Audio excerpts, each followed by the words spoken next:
I just realised you can't read the news without a tie, so I got a tie. So here we are, the AllSpeeches inaugural news roundup, brought to you in association with Reggie's Veggies.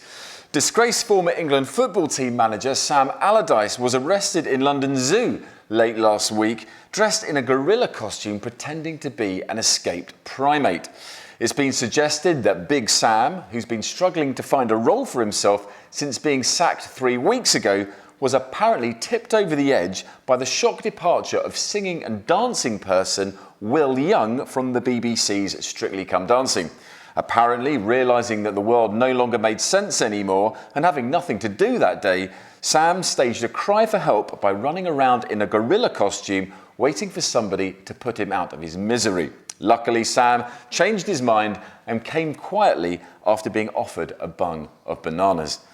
Will Young couldn't be contacted last night, but is still said to be reeling from the frustration of being the first person in the history of Strictly not to want to stick his tongue down the throat of his dancing partner, and became confused at not being the only bloke in the room wearing a shiny, billowy blouse. However, we can now report the real reason for his shock departure was having discovered the confirmation of a hard Brexit last week.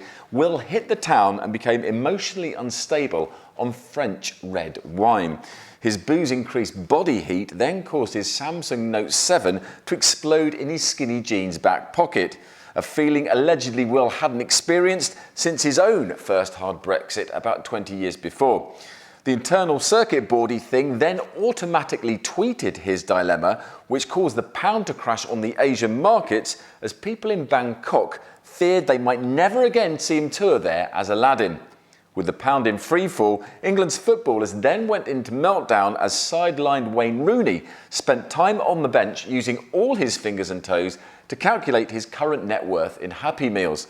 Quite forgetting the one, this spread panic throughout the team on the pitch, and once again they immediately forgot how to play football against sporting behemoths Slovenia, and were only saved from complete disgrace by using the guy from the shampoo adverts to stop the ball going in the goal. Running out of options, England have recently installed a local caretaker as their manager called Gareth Southgate, who instantly declared he'd inherited a mess, much like when he had to clear up after the Year 3 Christmas party. We'll have more next week. Until then, goodbye.